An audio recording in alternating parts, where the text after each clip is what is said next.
Entre dos países, un miércoles de ansiedad y esperanza en la vida de una estudiante universitaria. Abrí los ojos antes de que sonara la alarma.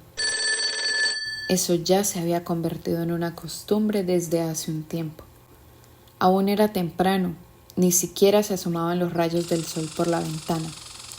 Agarré mi celular y eran las 5:30 de la mañana. Aún faltaba media hora para que sonara la alarma.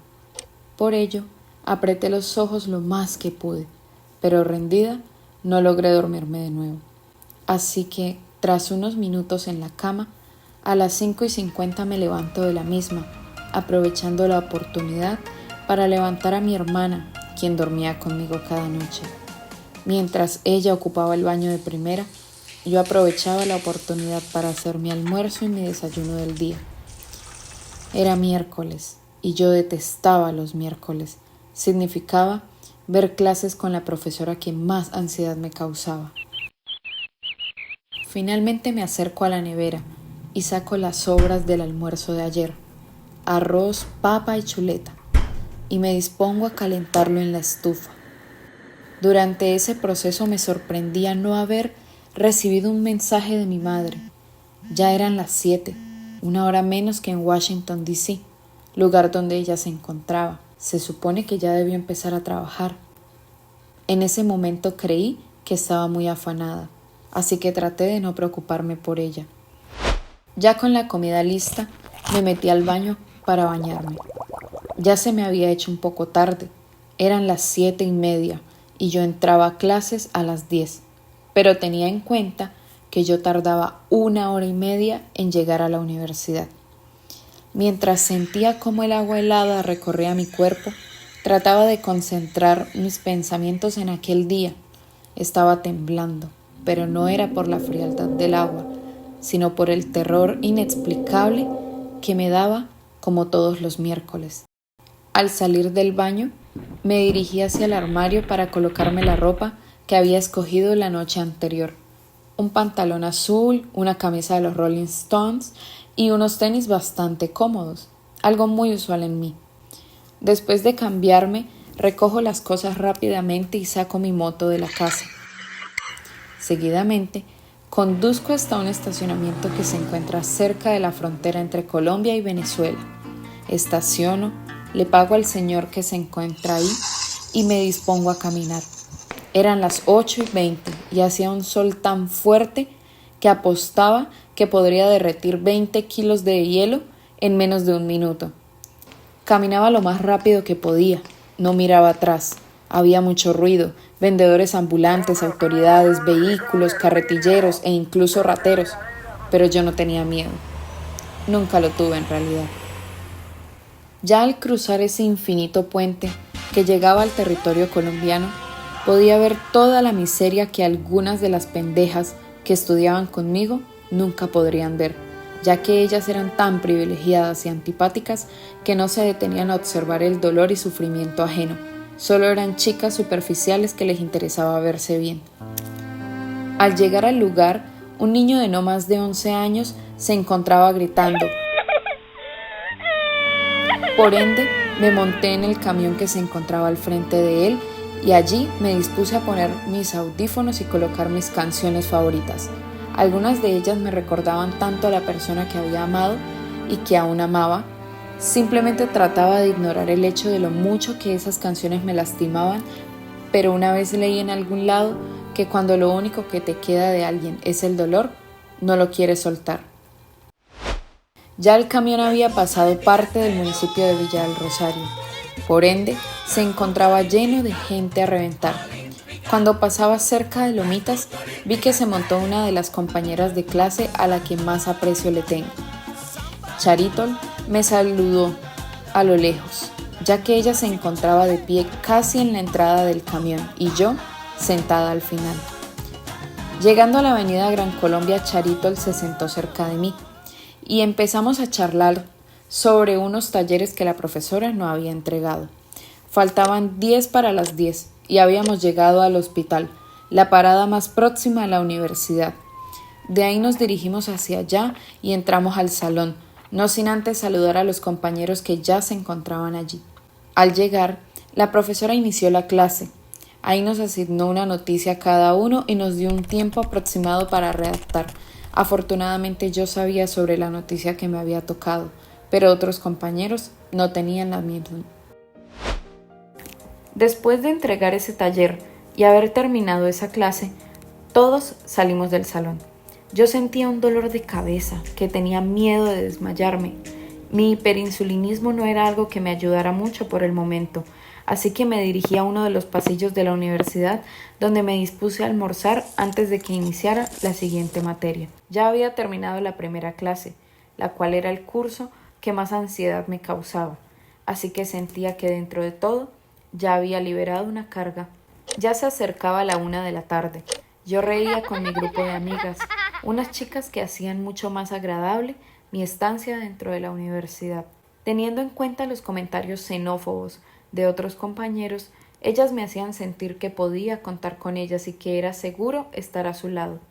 A unos minutos de iniciar la clase, mi grupo de amigas y yo nos despedimos, ya que ellas veían fotografía en otro horario. Ya era la hora de la segunda asignatura, la cual me tocaba con una profesora a la cual le tenía mucho aprecio, así que, al iniciar la clase, todo fue muy ameno y tranquilo. Después de que habláramos sobre la historia de la fotografía, la clase dio por culminada, así que salimos del aula entre risas y chistes de parte de algunos compañeros.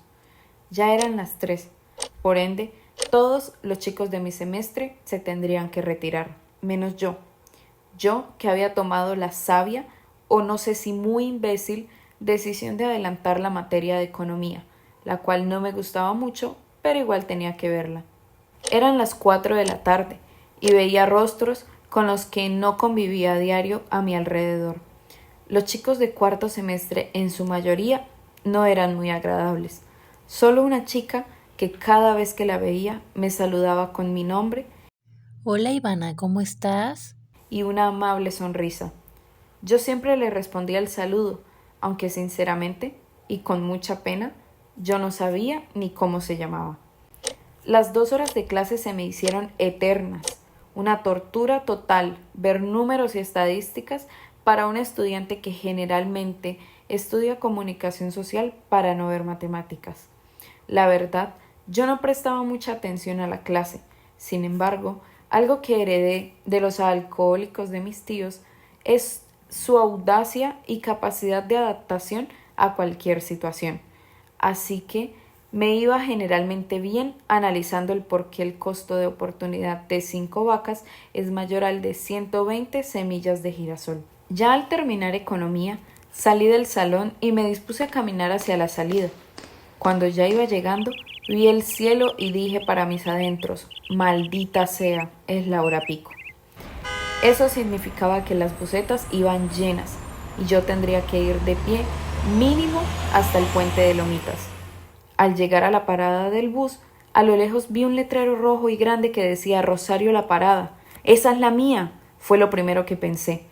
Corrí hacia donde había estacionado porque tenía miedo de que me dejara botada y con el corazón en la garganta y un poco de fe en Cristo esperaba que hubiera asiento. Desgraciadamente, al subirme al camión y observar cómo inclusive una señora que parecía haber nacido en tiempos de la Segunda Guerra Mundial iba de pie. Mis esperanzas desvanecieron por completo y con ella llegó una mueca de cansancio hacia la agotadora rutina de miércoles. Me sostenía duro del barandal para no irme volando directo hacia el parabrisas. Ya habíamos pasado la Pacho, así que la calentura de los cuerpos sudorosos, exhaustos y hormonales de universitarios se sentía a lo largo y ancho del vehículo. Al llegar al Ventura y viendo que parecíamos sardinas en lata, el conductor tuvo la conchudez de recoger más pasajeros, cosa que no se me hacía nada raro dentro del sistema de transporte. Como buena buceta colombiana, Diomedes Díaz me tenía sangrando las orejas durante el camino. Cabe recalcar que el vallenato nunca ha sido lo mío. Para entonces, como bien lo había predicho, no me senté en un asiento, ni tuve un paseo digno hasta llegar al puente de Lomitas. En el puente de Lomitas, me hace el favor. Ya ahí pude observar mi celular sin miedo a que un malandro me lo rapara de las manos. Ya cruzando Villa del Rosario, reflexionaba sobre el porqué de la existencia humana y cómo los humanos pueden llegar a ser tan estúpidos. Mentiras. La verdad, estaba pensando en qué iba a cenar. Ya convivía con la respuesta a la estupidez humana en el aula de clase. Después de cruzar el templo histórico, sabía que ya venía la tan temida hora de pasar nuevamente el interminable y exhaustivo puente que iba hacia mi tierra de origen. Parecía un cuento de hadas latinoamericano. Yo vivía en un muy lejano, pero sin los príncipes ni las coronas, solo con malandros en motos sin placas, y mi castillo era un segundo piso con techo de lámina que calentaba más que una película para adultos a un puberto de 14 años. La verdad, muchas veces me sentía como un marcianito que vivía en otro planeta, considerando que mi ciudad quedaba a 20 minutos del peaje de Cúcuta. Sin embargo, todo era muy diferente. Nadie lo entendía ni nunca lo iban a entender. Yo muchas veces me sentía como un bicho raro en el mundo universitario, un espacio que supuestamente estaba abierto para todos, desde recién egresados de colegio hasta madres solteras de 40 años. No obstante, ese era un mundo vil y corrupto para una persona con un sentido de sensibilidad tan peculiar como el mío. Al llegar a la parada, me dispongo a bajarme del vehículo, no sin antes ser empujada por una señora el doble de ancha de su estatura. Al caminar, me fijé en muchas cosas en mi trayecto hacia el Puente Internacional Simón Bolívar, tales como lo afortunada que era porque tenía la oportunidad de estudiar, ya que veía muchas chicas que probablemente eran menores que yo, ofreciendo sus servicios sexuales a los hombres que pasaban cerca por unos 15,000 pesos. Inclusive agradecía no ser alguno de los niños que estaba durmiendo en las aceras de la parada. Me sentía afortunada por haberme comido, aunque sea un almuerzo, porque allí habían muchos señores de la tercera edad vendiendo bombombones a esa hora de la noche y probablemente tenían el estómago vacío. También agradecí tener una profesora tan arrecha en el sentido venezolano como lo era la de redacción, ya que habían muchos a mi alrededor que ni siquiera tenían educación primaria. En ese momento di gracias a Dios y al universo por tantas cosas que a lo largo del día no le prestaba mucha atención, así que sonreí para mis adentros, mientras sin darme cuenta ya había pasado el puente y estaba en mi hogar, dulce hogar. Allí mismo busqué mi moto y empecé a manejar hacia mi disfuncional pero caluroso hogar. Y caluroso lo digo en el sentido literal, porque no había luz. Aunque me sentía agotada, estresada, hambrienta y adolorida, tuve la oportunidad de subir a la casa de mi tía a saludar. Luego de pedir la bendición y recibir Dios la bendiga. con una mala cara, me dirigí hacia la casa para acostarme un rato antes de bañarme.